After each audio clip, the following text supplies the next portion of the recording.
On va commencer avec un verset, parce qu'on va voir plusieurs versets ce matin. Mais on va commencer dans Galates, au chapitre 5.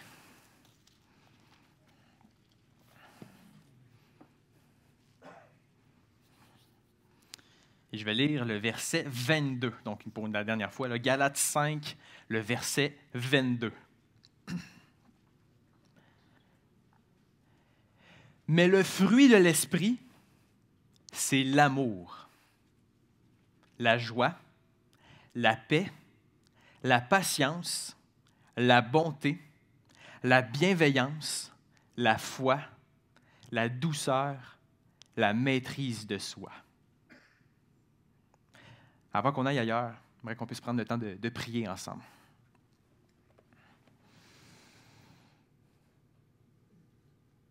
Père éternel, oui, on veut te bénir ce matin. On veut continuer de le faire. On l'a fait par nos chants.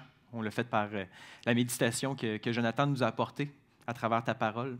Et ce qu'on veut, Seigneur, c'est, oui, d'être exposé encore plus à ta parole afin d'être puissamment transformé par l'œuvre de ton esprit en nous. Que ton esprit, oui, ait la liberté de venir produire son fruit dans notre vie. Parce que ce qu'on veut, c'est vivre pour ta gloire parce que tu en es digne. Alors, Seigneur, prends les prochaines minutes ce matin pour continuer le travail que tu as commencé dans notre cœur. On te le demande dans le nom de ton Fils. Amen. Alors, ce matin, dans ma série sur le fruit de l'esprit, j'aimerais qu'on puisse se concentrer sur le premier aspect du fruit de l'esprit qui est mentionné dans ce verset-là, c'est-à-dire l'amour. Puis je dois vous avouer que je trouve pas ça facile d'aborder ce sujet-là, parce que dans un sens, on sait tous ce que ça veut dire l'amour. Ou bien on pense tous savoir ce que ça veut dire l'amour. On a tous une définition dans notre tête. Puis pour moi, une chose que je trouve difficile, c'est de donner une définition claire à c'est quoi ça, l'amour. Qu'est-ce que ça veut dire que d'aimer? J'ai vraiment plus l'impression que l'amour est évident lorsqu'on le voit ou quand on le ressent. On est comme « Ah oui, ça ou ça c'est de l'amour ». Mais quand vient le temps de donner une définition, c'est pas super facile. Mais je dis qu'on sait tous à peu près ce que ça veut dire l'amour. On a tous cette conception de c'est quoi l'amour parce que on sait tous qu'il y a une grande différence entre dire « j'aime la crème glacée » ou de dire « j'aime ma mère ». On sait que ça ne veut pas dire la même chose. Du moins, j'espère pour vous que ça ne veut pas dire la même chose. Sinon, c'est votre mère qui va être déçue, puis la crème glacée qui va être contente.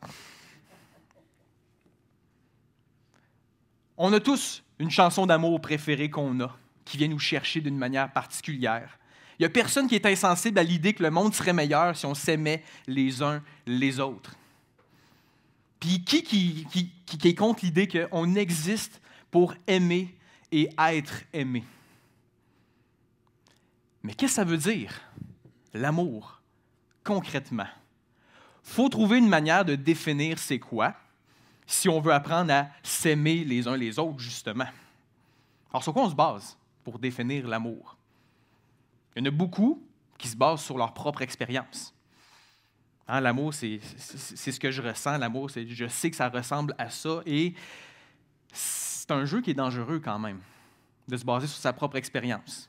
Je vais vous donner juste un extrême. Si on se base sur notre propre expérience, comment on se fait pour contredire quelqu'un? Un homme qui tue sa femme et ses enfants par amour pour eux autres. Selon son expérience, lui, il les aimait profondément.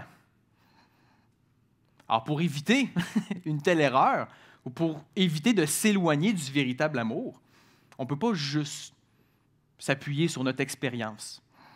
En fait, il faut avoir une source, une définition qui vient de l'extérieur de nous-mêmes pour venir nous dire clairement c'est quoi ça l'amour. Et en tant qu'enfants de Dieu, nous croyons que la parole de Dieu peut nous aider justement à comprendre c'est quoi le véritable amour. Parce qu'on croit que la parole de Dieu, c'est Dieu qui nous parle à travers ces mots-là. Et donc, ce que lui a à dire au sujet de l'amour est vrai, peu importe dans quelle culture on est, peu importe qui on est, peu importe c'est quoi notre expérience. Donc, on veut se tourner vers la parole de Dieu pour avoir une définition claire de l'amour. Et donc, Dans ma série sur le fruit de l'esprit, j'ai entrepris une étude de l'amour. J'ai fait, oh boy, vraiment plus difficile que je pensais, étudier l'amour dans la Bible. On pourrait commencer là, en sortant une concordance, puis aller voir tous les versets de la Bible qui utilisent le mot amour ou le verbe aimer. Puis ça ne facilite pas la tâche, pas tant que ça, parce que l'amour, c'est pratiquement sur toutes les pages là, de la Bible. Là. Fait que c'est dur de trouver là, par quel verset commencer. La Bible est une histoire d'amour. La Bible, c'est l'histoire d'un Dieu qui aime un monde, des êtres humains, malgré leur rébellion. Ça, c'est l'histoire de la Bible au complet. Et donc, si on fait une recherche des versets au sujet de l'amour, on est comme par où commencer pour donner une définition claire de l'amour. Et alors que je faisais mon étude, j'ai trouvé un verset vraiment intéressant. Puis je vous invite à y aller avec moi. C'est dans Jean au chapitre 15. Dans Jean au chapitre 15, on est dans la dernière soirée avant la mort de Jésus. Et donc, on est dans cette série de discours-là que Jésus fait à ses disciples. Et donc, pendant cette dernière soirée-là, on sait que ce que Jésus a à dire à ses disciples, c'est extrêmement important. C'est les dernières choses qu'il est prêt à leur dire avant sa mort désastreuse sur une croix. Et donc, si vous êtes dans Jean au chapitre 15, on va commencer en lisant le verset 12. Où est-ce que c'est écrit? Jésus qui parle ici, il dit « C'est ici mon commandement. Aimez-vous les uns les autres comme je vous ai aimés. » Ça, c'est un classique. N'importe quel chrétien connaît ce verset-là. « Aimez-vous les uns les autres. » Mais là, ça, c'est le commandement que Jésus donne à ses disciples. C'est important de savoir ce que ça veut dire que de s'aimer si on veut être capable d'obéir à ce commandement-là. Bien, justement, au verset 13, Jésus fait un commentaire au sujet de l'amour qui est, selon moi, vraiment, vraiment intéressant. Dans Jean 15, au verset 13, Jésus dit « Il n'y a pas de plus grand amour que de donner sa vie pour ses amis. » Ce commentaire de Jésus-là, je le trouve vraiment important. Puis j'ai trouvé que c'était plus facile pour moi de commencer la définition d'amour à partir de ce verset-là parce que la Bible, ce n'est pas un dictionnaire théologique sur la foi puis sur la marche chrétienne. La Bible, c'est une histoire.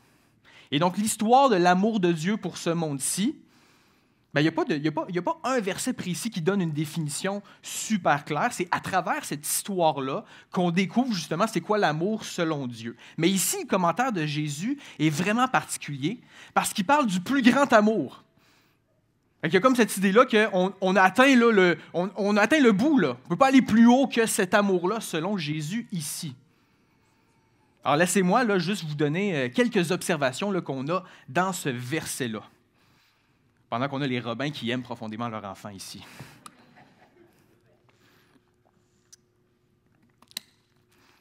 Première observation dans Jean au chapitre 15 au sujet de l'amour, c'est que l'amour peut se manifester à différents degrés. Jésus ici parle du plus grand amour. Donc ce qui est intéressant, c'est que l'amour peut être bon, peut être très bon, peut être excellent et peut être le plus grand amour. Donc, il y a comme un divers degrés possibles au sujet de l'amour. Première observation intéressante. Deuxième observation, c'est que selon Jésus, l'amour est un don. Il dit, il n'y a pas de plus grand amour que de donner. Ce qui fait que l'amour ne se limite pas à ce sentiment intérieur qui reste à l'intérieur de nous. L'amour est un don, donc ça sort de nous autres pour aller vers quelque chose d'autre. Le véritable amour est un don. Troisième observation, c'est que l'amour est orienté vers les autres et non vers nous-mêmes. Il n'y a pas de plus grand amour que de donner sa vie pour ses amis. Et donc l'amour a une orientation.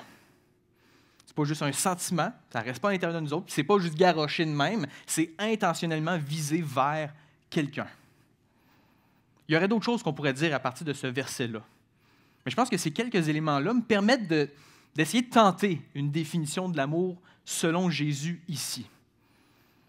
Et donc, l'amour biblique, ou du moins l'amour selon Jésus dans ce verset-là, c'est le fait de donner de sa vie pour les autres. Si on y va concrètement, c'est de faire passer les intérêts des autres et le bien-être de l'autre avant soi. Donc l'amour, c'est de donner de sa vie pour les autres. Maintenant, ça c'est ma conclusion selon mon étude, mais moi, Charles Étienne, je ne suis pas la parole de Dieu. Si j'arrive à cette conclusion-là dans ma tête, il faut que je la mette à l'épreuve par la parole de Dieu. Est-ce véritablement l'amour qu'on voit dans l'histoire biblique? Cette idée-là que l'amour, c'est de donner de sa vie pour le bien de quelqu'un d'autre. On pourrait commencer avec le récit de la création. Hein, dans Genèse, là, au chapitre 1 et au chapitre 2, on a justement là, cette histoire-là de comment Dieu a créé le monde. Et les premiers mots de la Bible sont « au commencement Dieu ». Donc, avant qu'il n'y ait aucune forme de vie dans l'univers, en fait, là, il y avait Dieu qui était déjà là. Lui qui est l'auteur de toute la vie et qui choisit de produire la vie en abondance. Je vous invite dans Genèse au chapitre 2, où est-ce qu'on a une description quand même intéressante de ce que Dieu fait envers les êtres humains. Donc, dans Genèse 2, on a comme le récit particulier de comment Dieu a créé les êtres humains. Et j'attirerai votre attention dans Genèse 2 au verset 7. Et regardez bien les mots qui sont utilisés ici dans ce verset-là. Donc, dans Genèse 2, verset 7, c'est écrit « L'Éternel Dieu forma l'homme de la poussière de la terre. Il souffla dans ses narines un souffle de vie, et l'homme devint une âme vivante. » On est capable là, de s'imaginer là, cette scène-là dans notre tête. C'est comme si Dieu, l'Éternel, dans ce verset-là, là, avait une bouche, puis qu'à l'intérieur de sa bouche, il y avait un souffle rempli de vie. Et puis là, au moment voulu par Dieu, il vient souffler sa vie dans un être poussiéreux.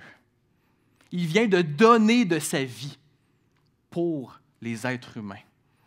On a ici une illustration de l'amour de Dieu qui va jusqu'à donner la vie pour des êtres de poussière. Puis Dieu ne fait pas juste donner sa vie à l'intérieur de l'être humain. Si on recule d'une page, là, dans Genèse au chapitre 1, Dieu va donner encore plus à ces êtres-là qu'il vient juste de créer. Donc, dans Genèse 1 au verset 29, après avoir créé là, l'homme et la femme, au verset 29, c'est écrit « Et Dieu dit, voici, je vous donne toute herbe portant de la semence et qui est à la surface de toute la terre, et tout arbre ayant en lui du fruit d'arbre et portant de la semence. Ce sera votre nourriture. » Alors, ce qui est spécial, c'est que dans le récit de la création, non seulement Dieu donne de sa vie à l'intérieur de l'être humain, mais il va créer plein d'autres choses, les plantes, pour venir soutenir la vie des êtres humains. Donc, la vie que Dieu donne à l'être humain vient à l'intérieur de l'être humain, puis est donnée pour l'être humain. Dieu aime les êtres humains avec abondance. Il va donner de sa vie pour leur bien à eux autres. Ce qui est extraordinaire dans le récit de la création, c'est que l'amour que Dieu a pour les êtres humains va venir déborder dans leur vie. Donc, si on revient dans Genèse au chapitre 2, on va voir qu'il n'y a pas juste Dieu qui aime les êtres humains. Dans le Jardin d'Éden, les êtres humains s'aiment entre eux. Et j'attire votre attention dans Genèse 2, au verset 23, où est-ce que Ève vient d'être créée. Et donc, on a Adam ici qui commente. Et donc, dans Genèse 2, 23, c'est écrit « Et l'homme dit, voici cette fois celle qui est os de mes os et chair de ma chair. On l'appellera femme parce qu'elle a été prise de l'homme. » Et donc, au verset 24, c'est écrit « C'est pourquoi l'homme quittera son père et sa mère et s'attachera à sa femme, et ils deviendront une seule chair. » Mais ici, la description d'un mariage extraordinaire. Deux êtres humains, distincts l'un de l'autre, un homme et une femme, qui s'aiment tellement, qui vont se donner tellement l'un à l'autre, qu'ils vont former un seul être ensemble. Ils s'oublient eux-mêmes pour former un ensemble. Ils se donnent l'un à l'autre. On a un mariage extraordinaire ici. L'homme et la femme s'aiment au point de s'oublier pour l'autre. et de former un avec l'autre. L'amour déborde dans le jardin d'Éden partout. Un amour de Dieu envers les êtres humains, puis un amour entre les êtres humains ici. Quel amour extraordinaire qu'on voit dès les premières pages de la Bible. Puis à quel point ça ne dure pas. Il faut avancer d'une page là, dans Genèse au chapitre 3 pour voir cet amour-là s'effriter. On dirait qu'il va même disparaître. Il y a le serpent, le plus rusé de tous les animaux, qui s'insère dans le jardin d'Éden. Ça, on va voir la femme. Il va remettre en question l'amour de Dieu. Dieu, dans le fond, il ne veut rien vous donner. Il ne pourra toucher à aucun arbre des fruits du jardin. Non, on a le droit de prendre n'importe quoi. On n'a juste pas le droit de toucher à cet arbre-là. Ouais, pourquoi, selon toi, on n'a pas le droit de toucher à cet arbre-là? Moi, je pense que Dieu, il peut t'empêcher d'avoir quelque chose. Il ne veut pas tout te donner pour vrai. Regarde le fruit. Regarde comment ça a l'air bon. Mange. C'est un serpent, là, OK? Donc, on connaît l'histoire. Adam et Ève vont douter de l'amour de Dieu pour eux autres. Ils vont prendre de ce fruit-là. Et dès qu'ils mangent de ce fruit-là, il y a un bug qui s'installe dans leur conscience. C'est écrit là, au verset 7, dans Genèse 3, au verset 7, après avoir mangé de l'arbre défendu par Dieu, le seul commandement que Dieu leur avait donné. C'est écrit, « Les yeux de l'un et de l'autre s'ouvrirent, et ils connurent qu'ils étaient nus. » Hein? Voyons, on est tout nus. « Et ayant cousu des feuilles de figuier, ils s'en firent des ceintures. » Ça, c'est spécial, parce que dans Genèse 2, il n'y avait aucune honte d'être l'un avec l'autre. Il n'y avait rien à cacher l'un devant l'autre, et ils se donnaient pleinement l'un pour l'autre. Et là, tout à coup, oups, il y a un malaise l'un devant l'autre. Il utilise un stratagème pour venir se cacher l'un de l'autre. Hein, déjà, l'amour est en train de s'effriter ici, entre les êtres humains. Et après ça, Dieu rentre dans cette scène-là. Puis il s'en va voir Adam et Ève. Il leur demande, « Vous êtes où, là? » Parce qu'ils sont en train de se cacher de devant Dieu, qui leur a donné la vie, puis qui leur a donné tout ce qui est nécessaire pour entretenir cette vie-là. Et lorsqu'ils trouvent où est Adam et Ève, quand enfin Adam il fait « Je suis ici », au verset 11, dans Genèse 3, c'est écrit « Et l'Éternel Dieu dit, qui t'a appris que tu es nu? Est-ce que tu as mangé de l'arbre dont je t'avais défendu de manger? » L'homme répondit, « La femme que tu as mise auprès de moi m'a donné de l'arbre et j'en ai mangé. » Et donc Dieu se tourne vers la femme. Et au verset 13, c'est écrit, « Et l'Éternel Dieu dit à la femme, « Pourquoi as-tu fait cela? » La femme répondit, « Le serpent m'a séduite et j'en ai mangé. » Tout à coup, les deux êtres humains qui ne formaient maintenant qu'une seule chair semblent être deux entités bien, bien distinctes. Quand Dieu demande des comptes à rendre à l'homme, qu'est-ce qu'il fait? Il détourne l'attention de lui pour l'orienter vers la femme. Elle n'est pas mieux en passant. Il détourne l'attention pour l'emmener vers le serpent. Et donc, Adam, au lieu de reconnaître sa responsabilité devant Dieu, et au lieu surtout de protéger sa femme, il va faire non, moi je me protège, puis arrange-toi avec la femme. Que tu as mise à mes côtés, en langage quand même spécial ici. Puis la femme fait la même chose. Elle veut se protéger, puis elle détourne l'attention sur le serpent. Et donc là, au lieu d'avoir deux êtres humains qui se donnent l'un pour l'autre, on a deux êtres humains qui se protègent, chacun pour soi. Puis ça c'est l'amour qu'on reconnaît plus dans ce monde-ci. Cette idée-là que l'important, c'est de se protéger soi.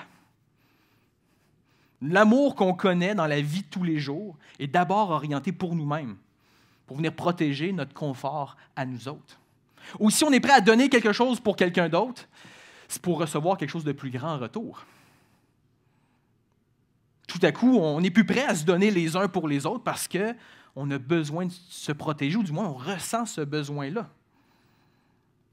Peut-être que Dieu n'aime pas tant que ça, finalement. Ça, c'est l'idée qu'on se dit. Ce qui fait que quand on lit là, Genèse 1 et 2, on est comme, c'est une utopie là, inatteignable, impossible à vivre. C'est une histoire fantastique, comme le Seigneur des Anneaux. Ça ne peut pas être vrai, non, parce que l'être humain n'a pas fait confiance en l'amour de Dieu. C'est ce qu'on appelle la chute de l'humanité. Où est-ce que maintenant, on cherche à se protéger les uns des autres. On n'est plus prêts à se donner les uns pour les autres. Et donc ça, détourner la colère là, ou le danger là, de nous autres pour quelqu'un d'autre, au lieu de se donner pour quelqu'un d'autre, ça, c'est notre amour par défaut qu'on connaît. Et là, une question importante qu'on pourrait se poser ici, c'est qu'est-ce qui se passe avec l'amour de Dieu à partir de ce moment-là? Hein, ce Dieu-là qui a donné de sa vie pour l'être humain, qu'est-ce qu'il va faire désormais avec l'être humain?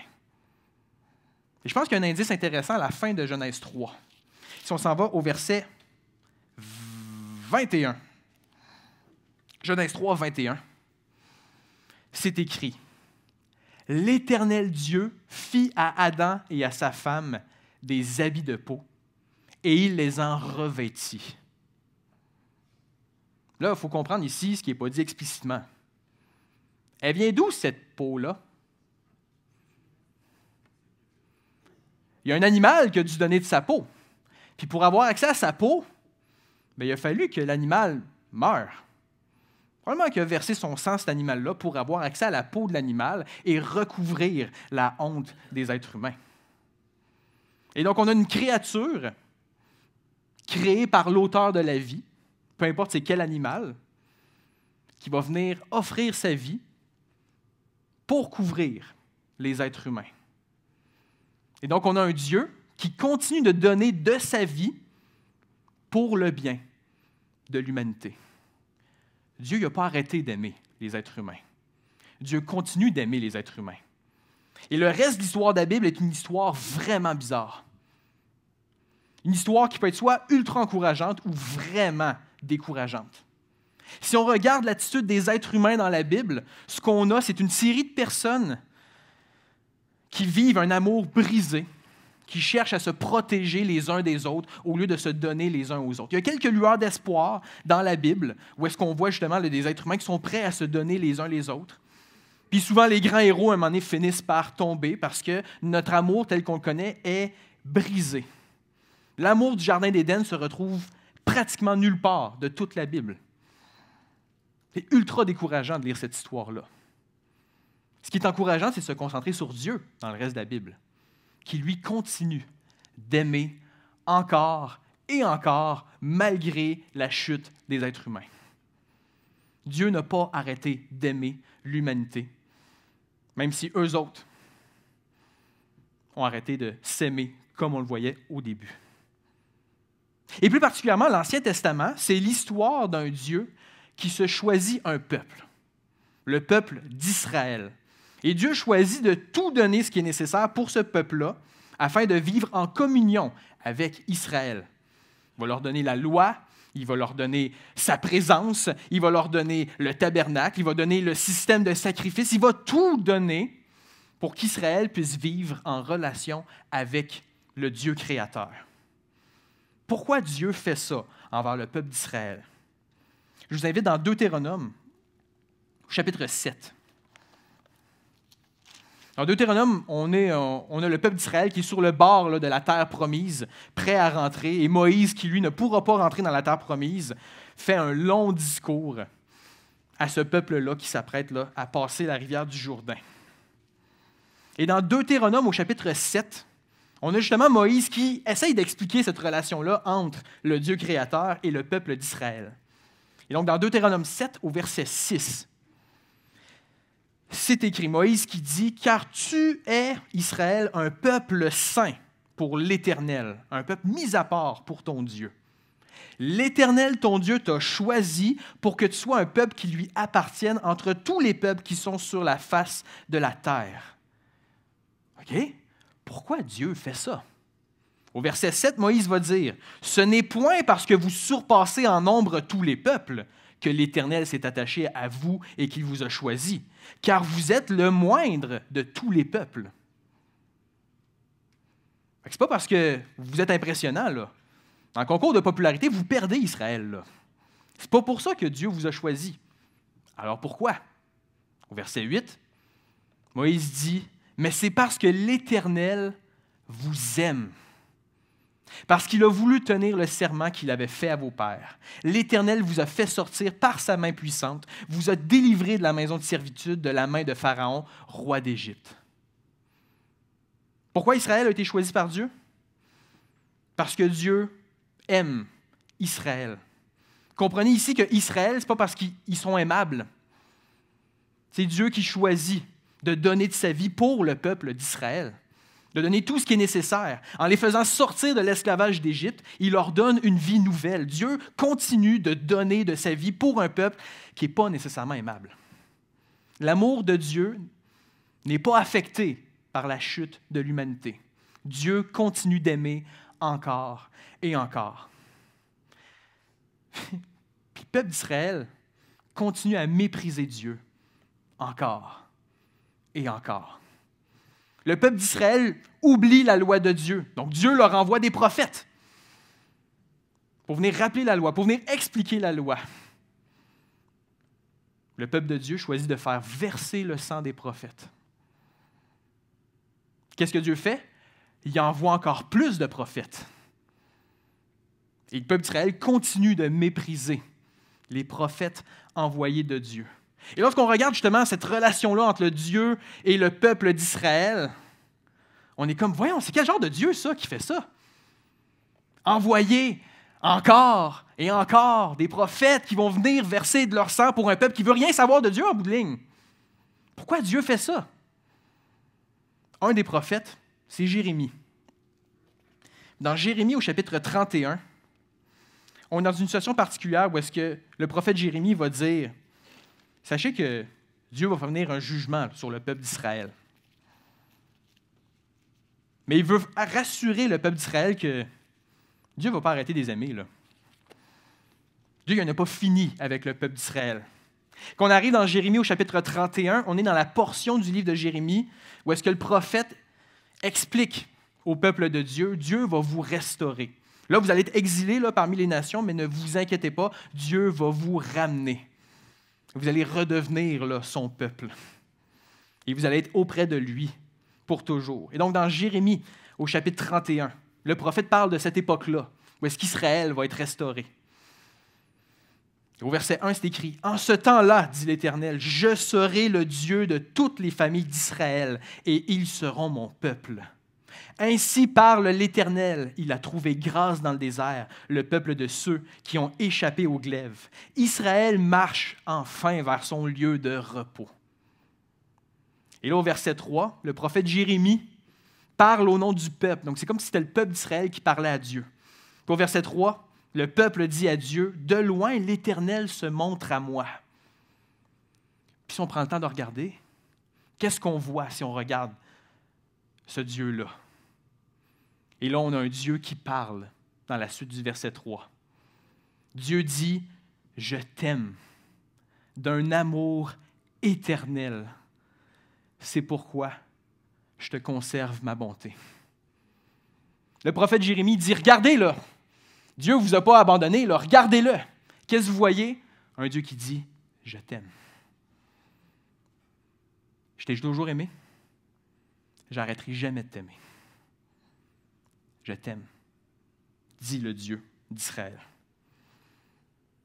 Et lorsqu'on regarde justement l'histoire de la Bible, on reconnaît un Dieu qui aime et qui aime et qui aime. Même si on arrive dans le Nouveau Testament, je vous invite dans 1 Jean, au chapitre 4. Dans le Nouveau Testament, là, les apôtres de Jésus ont eu le temps de réfléchir sur le Dieu d'Israël. Après ça, ils ont regardé Jésus en action. Et dans 1 Jean, au chapitre 4, on a une affirmation théologique, donc une définition de qui est Dieu. Si on regarde toute l'histoire de la Bible, comment Dieu a traité son peuple, voici la conclusion à laquelle Jean arrive. Dans 1 Jean au chapitre 4, au verset 8, Jean va oser dire « Celui qui n'aime pas n'a pas connu Dieu, car Dieu est amour. » Jean regarde toute l'histoire de Dieu à travers la Bible, puis il dit, « Ouais, Dieu, il est amour. » C'est spécial, il n'a pas dit « Dieu est justice »,« Dieu est gloire ». Même ces caractéristiques-là sont super importantes pour comprendre qui est Dieu. Mais quand il regarde Dieu, le Dieu qui dit « Je t'aime d'un amour éternel », il va dire « Ouais, Dieu, il est amour. » C'est dans son essence même que d'aimer et de donner de sa vie pour le bien de sa création. Et ce qui rend l'amour de Dieu encore plus riche dans la Bible, lorsqu'on arrive dans le Nouveau Testament, c'est qu'on a un Dieu trinitaire. Et donc, l'amour de Dieu s'exprime à travers la Trinité. Dieu le Père aime sa création, Dieu le Fils aime sa création et Dieu l'Esprit aime sa création. Et donc, lorsqu'on regarde Jésus qui rentre en scène, on voit un nouvel aspect justement de cet amour de Dieu-là. Et quand on y pense, Jésus, le Dieu éternel, s'est incarné dans un homme. Jésus a marché sur la terre. Et donc, selon ce que Jean dit ici, l'amour a marché sur la terre, a marché parmi les êtres humains. La vie entière de Jésus a été vécue par amour pour les autres, par amour pour son Père. Aucun aspect de la vie de Jésus n'a pas été marqué par son amour. En fait, le plan du fait que Jésus vienne sur terre était un plan d'amour. Puis cet amour-là n'est pas difficile à comprendre. On le voit dans le verset le plus connu de toute la Bible. Si vous êtes insécure, vous pouvez aller ouvrir Jean 3,16. Mais sinon, on est capable de le réciter. Car Dieu a tant aimé le monde qu'il a donné son Fils unique, afin que quiconque croit en lui ne périsse point, mais qu'il ait la vie éternelle. Ce verset-là est vraiment extraordinaire parce qu'on voit que l'amour de Dieu, on dirait qu'elle vient de monter en intensité. On reconnaît là, que l'amour de Dieu est vraiment de plus en plus intense. Parce que l'amour de Dieu, c'est pour le bien ultime des êtres humains, afin qu'aucun périsse, mais que tous puissent vivre la vie éternelle. Tu ne peux pas vouloir plus que ça pour quelqu'un d'autre. L'amour de Dieu est encore plus intense parce qu'il a donné son Fils. Et à qui il l'a donné? Non pas juste au peuple d'Israël, car Dieu a tant aimé le monde. Tout à coup, l'amour de Dieu là, vient de s'étendre sur tous les êtres humains. En fait, on reconnaît en Jésus que l'amour de Dieu est étendu sur tous les êtres humains. L'Ancien Testament nous montre l'amour de Dieu pour un peuple en particulier.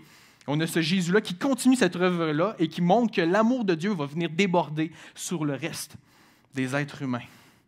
Car Dieu a tant aimé le monde qu'il a donné son Fils. Jésus a versé son sang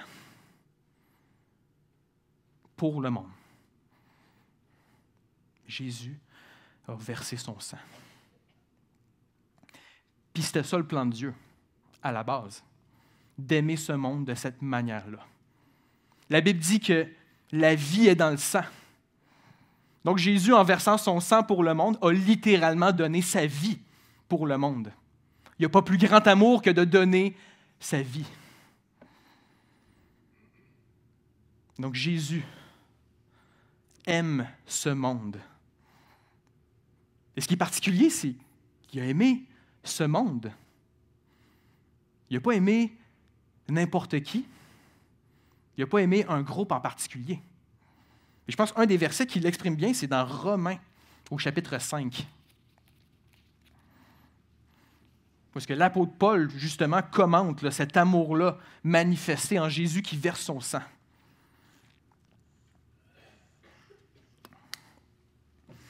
Dans Romains, au chapitre 5, au verset 8, l'apôtre Paul l'exprime ainsi. Il dit « Mais Dieu prouve son amour envers nous, en ce que lorsque nous étions encore des pécheurs, Christ est mort pour nous. » Christ a donné sa vie. Pas parce qu'on était aimable, pas parce qu'on a réussi à devenir aimable. Dieu ne nous aime pas parce qu'on est aimable. Dieu nous aime parce qu'il nous aime.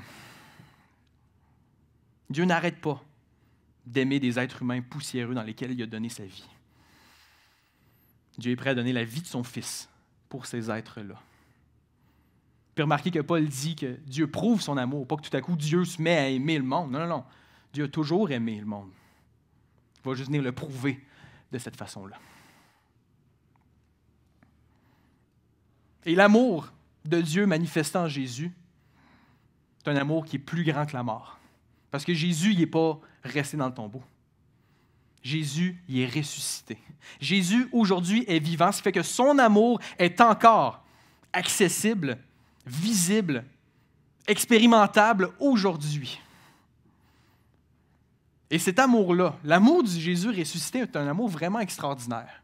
Parce que l'amour du Jésus ressuscité permet de venir transformer notre amour brisé. C'est ce qu'il va faire avec l'apôtre Pierre. Je vous invite dans Jean au chapitre 21. Dans Jean 21, Jésus est ressuscité et il passe du temps avec ses disciples. Et donc, va être assis à côté de l'apôtre Pierre. Puis on se rappelle, l'apôtre Pierre, il y a quelques pages, a renié Jésus à 3 reprises. Alors que les gens le regardaient en disant « Hey, t'étais avec lui, là, que ça va se faire crucifier. » Qu'est-ce qu'il fait, Pierre? Il va venir se protéger.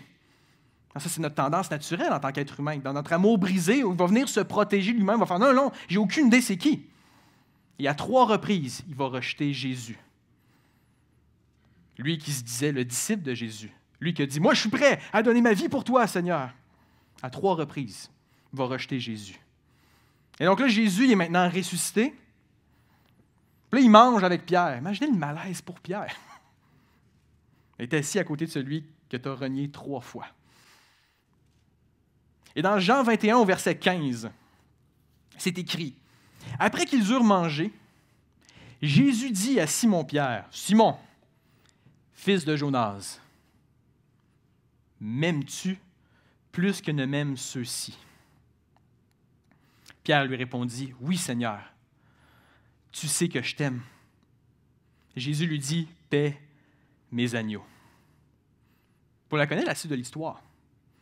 Comme Pierre a renié Jésus à 3 reprises, Jésus à 3 reprises demande à Pierre, « M'aimes-tu, Pierre? » Même si Pierre a rejeté Jésus, Jésus continue d'aimer Pierre et lui permet de renouveler son amour pour lui à 3 reprises. Malgré la chute de Pierre, Jésus permet de venir transformer son amour brisé pour lui. Ce qui fait que, peu importe ce que vous avez fait cette semaine, peu importe ce que vous avez fait hier ou ce matin, Jésus nous regarde et il dit, « M'aimes-tu? » Jésus n'a pas arrêté de nous aimer. Puis Jésus dit, « Non, on peut recommencer. Je peux venir transformer ton amour brisé pour moi. » Le Jésus ressuscité, un amour tellement puissant qui peut venir transformer notre amour. Puis ce travail-là que Jésus fait dans notre cœur, c'est un travail perpétuel. C'est pas un moment donné, « Ah oui, là j'aime Jésus. » Pierre, il était convaincu de ça, qu'un moment donné, il était arrivé, « Ah oui, moi j'aime Jésus, je vais donner ma vie. » Ouais, non. Tu as renié Jésus à 3 reprises.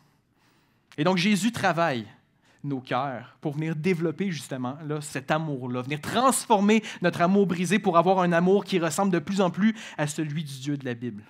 Et cet amour-là va se développer encore et encore au point où est-ce qu'on va arriver dans l'éternité future. Comment va se manifester l'amour dans l'éternité future? Je vous invite dans le dernier livre de la Bible, au dernier chapitre. Apocalypse au chapitre 22. Où est-ce qu'on est justement là, dans l'éternité future, loin de la présence du péché. Et on a le peuple de Dieu, l'Église décrite comme étant l'épouse qui attend impatiemment l'arrivée de son époux. Et dans Apocalypse 22, au verset 17, c'est écrit, « Et l'Esprit et l'épouse disent, « Viens. » Et que celui qui entend dise, « Viens. » Et que celui qui a soif vienne, que celui qui veut prenne de l'eau de la vie gratuitement. On est capable de l'imaginer dans notre tête, là. L'épouse, le corps de Jésus, qui attend que Jésus arrive, qui voit Jésus qui arrive, qui tend les bras vers Jésus et qui dit « Viens, tellement hâte d'être avec toi pour l'éternité. » Plus jamais d'amour brisé ici. L'amour de Dieu déversé en nous pour l'éternité. En attendant, Dieu a un travail à faire dans notre cœur. Et donc, quand Jésus regarde ses disciples, quand Jésus nous regarde et qu'il dit « Aimez-vous les uns les autres, comme moi, je vous ai aimé. » Soyez prêts à vous donner la vie les uns pour les autres, comme moi, j'ai donné de ma vie pour les autres. Quand on entend ça, en tant que disciple de Jésus, on se tourne vers lui dans la prière. On lui dit, Seigneur Jésus, oui, viens produire ton amour dans ma vie. Que ton esprit fasse son œuvre puissante dans mon cœur pour venir transformer mon amour brisé. Merci parce que le travail que tu as commencé dans mon cœur n'est pas terminé. Merci parce que tu m'as tellement aimé et que tu m'aimes tellement encore. Seigneur Jésus-Christ, Fils de Dieu, aie pitié de nous, des pécheurs. Amen.